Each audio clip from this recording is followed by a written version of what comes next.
Hey there, Georgie here with Ukraine Matters. Welcome to the Frontline Update. Today we're going to be diving into the situation on the front line, but most importantly, we're going to be looking at the Russian attacks around Pokrovsk area. Because Russians have decided to again use whole armored columns of attacking Pokrovsk. Some analysts are stating that this is specifically the forces that Russia has been preparing for this autumn offensive and potentially starting off the winter offensive in the attempt to take over Pokrovsk and break through to their encircled forces near Drapatyi.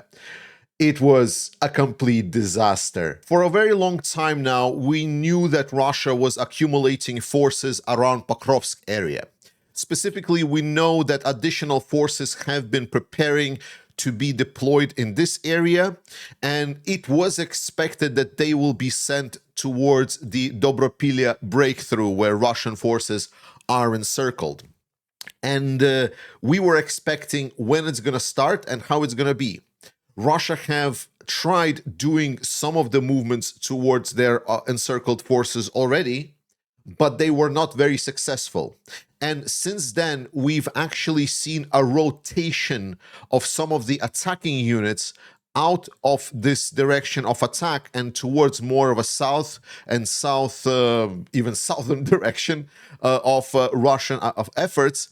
And these new forces that have been preparing in the back now completely rolling out on the front line with a blast. The blast of exploding Russian vehicle. In some 10 days, Russians have sustained unthinkable casualties in this area, specifically with the armored columns. And we even have videos to prove it all.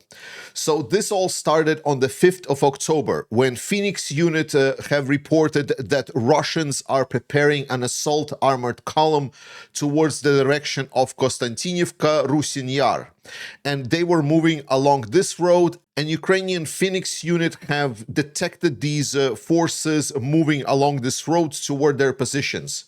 They were met with a lot of FPV drones that seemingly almost stumbled upon this column, and this whole column got completely obliterated, even by just moving towards this northern direction.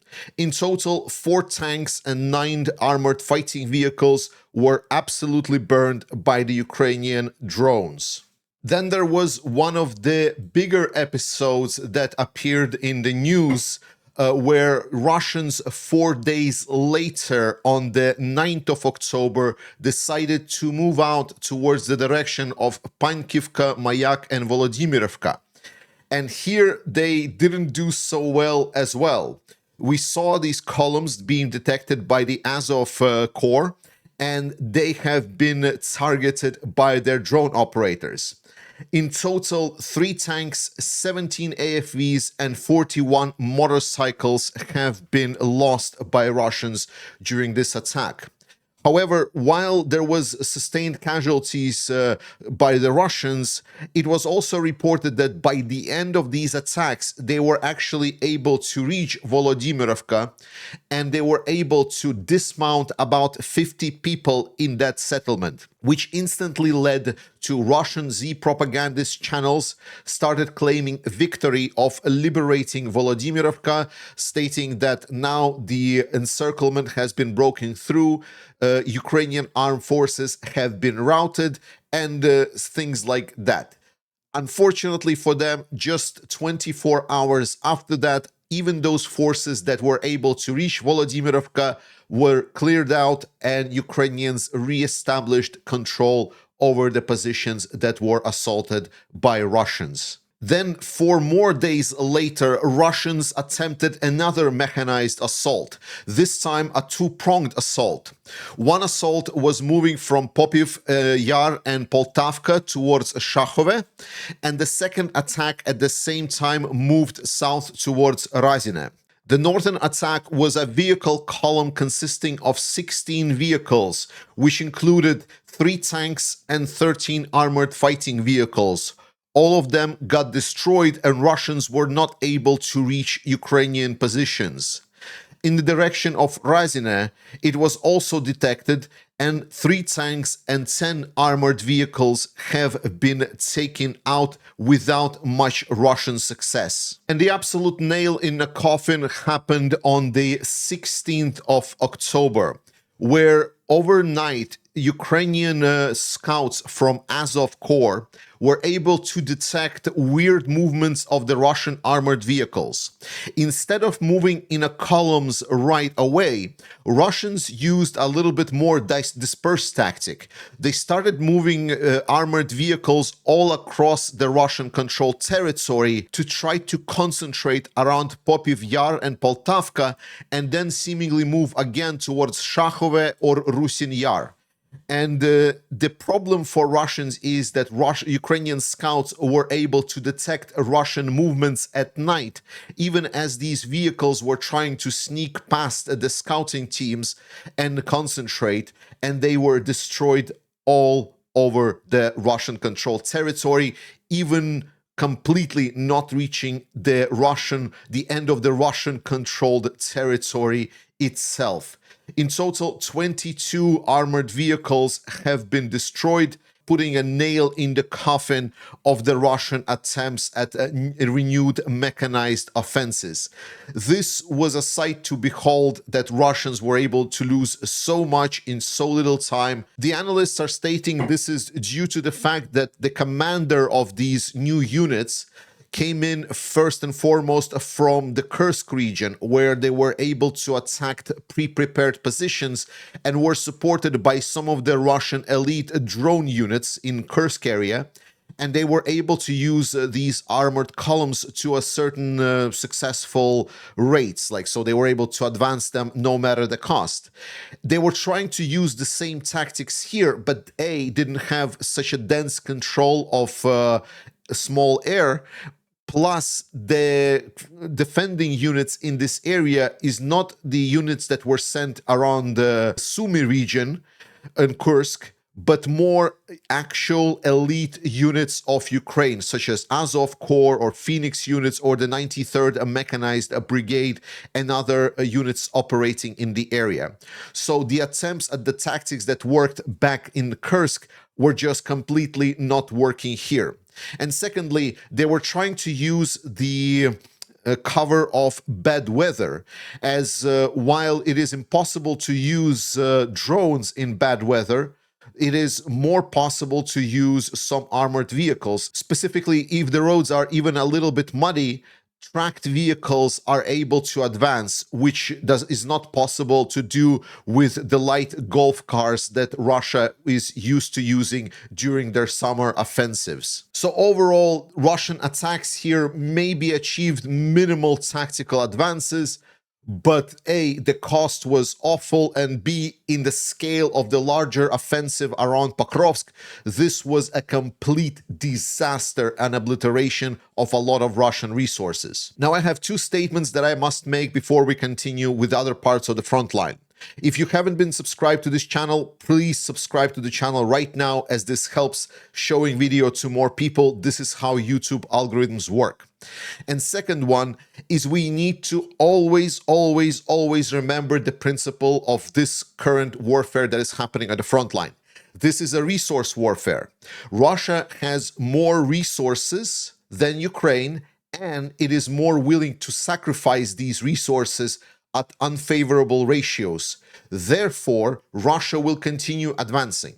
So the only thing that we need to be on the lookout for is that when there is certain breakthroughs against the Ukrainian front line, and then it creates a dangerous situation where Ukrainians truly can have trouble. But we see that whenever this happens, such as happened at Drapatyi, it is being well maintained by the Ukrainian armed forces.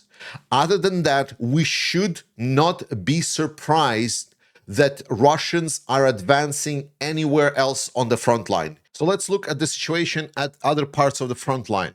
The fighting in Pokrovsk is very intense, and actually Deep State map is a little bit behind here on coloring. I follow some of the more advanced channels that are detecting where Russians are present. It is stated that Russians are actively present also in this part of Pokrovsk, and they actually used the railway to move all the way up to the center of Pokrovsk, where they already had the fighting in the middle of the city. And here it's important to remember that it is not necessarily the fact that if Russians have been spotted somewhere, that this territory is under Russian control. The Ukrainian soldier under the nickname Salt has created this graph right here, this graphic right here. And this is to demonstrate you the current diffusion of the front line. So here you supposedly can see the red zone, which is Russian control, and then the Ukrainian controlled blue zone or black one.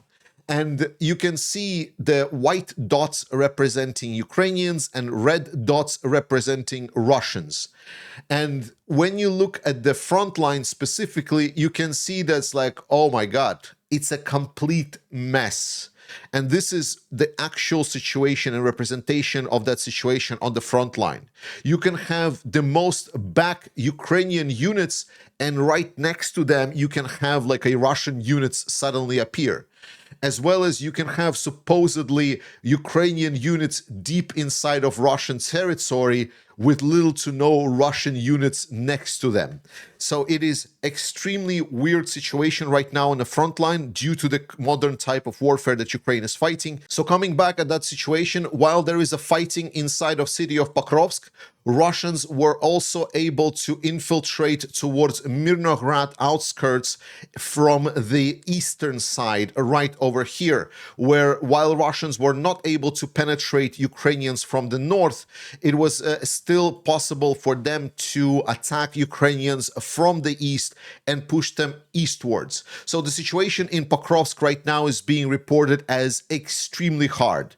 If beforehand I stated that what we need to be on the lookout for is whether or not Pokrovsk will be cut off from supplies overall, and we need to look at Rodinske, Bilitske, Shevchenko, these three settlements. Ukrainians were able to preserve these settlements, and this is what allows Ukrainians still to keep the Pokrovsk and Myrnohrad agglomeration. But we need to understand also that Russians are putting a lot of effort here to fight Ukrainians. Moving northwards, we have a situation that is developing around Lyman. Here, everything that I said 2 weeks ago is basically happening. Ukrainians are trying to do their best. We hear about Ukrainian counterattacks around Yampil direction. We hear about Ukrainian counterattacks around Zarychne, and we even hear about Ukrainian counterattacks around Novosilivka. But all of these attacks, at least from the videos that I see, is relatively low. I don't want to say low effort because it sounds bad. Low resource dedication. They're there to slow Russians down rather than specifically take them out, because Russians do have the forces in this area and they are advancing it towards Lyman. What Ukrainians are doing successfully is they're not allowing any specific direction to fall before the other one, sort of like trying to keep the control while they're falling back towards Lyman. All in all, I stated 2 weeks ago that Ukrainians should be prepared protecting the Lyman, and it seems that this is indeed what is happening. And the same is also around Siversk direction. The north of Siversk, as I stated, is now being more and more grayed out, with Russians infiltrating this area from the north or from the forest area. And second part of this northeastern front is Kupyansk. Russians are moving slowly through the city from the north. The only thing that we're looking for here is whether or not Ukrainians will counterattack. Literally everyone knows where Ukrainians need to hit if they want to counterattack. It is right over here. So if Ukrainians want to completely stop this infiltration in the city, they need to conduct operations to take this one out. If the fact that they're not doing it and not executing this operation means one thing and one thing only, that they just do not have the resources. But there is also some good news, specifically around the main problem of Ukrainian military, which is command and control. Ukrainian command and control improvement is ongoing. And all of these directions, this whole big sector, finally will get their commander. And it is no other than the commander of Joint Forces Group, Mikhailo Drapatyi. Extremely respected commander. He has been there to save directions in many places, prevent Russians capturing things, undermining things. He was the person responsible to stop Russian offensive around north of Kharkiv when they did it for the first time. Really competent general here, and a lot of people are projecting it at some point he will become the commander-in-chief of the Ukrainian armed forces, and he's super well respected, and now he's going to be coordinating the corps that are going to be defending this whole big area of the front line. Thank you so much for watching this video. It is important to follow what is happening at the front line because it is defining the whole dynamic. But the key point is I want you to understand is that there is no sudden breakthroughs. When Russia tried to make some kind of efforts to really move forward, even with armored columns or something, it always ends up in devastation. And when we look at Russian successes over this year, it's an absolute nightmare and it's nothing to brag about, to say the least. Thank you so much for watching. I love you. Slava Ukraini, and I will see you next time.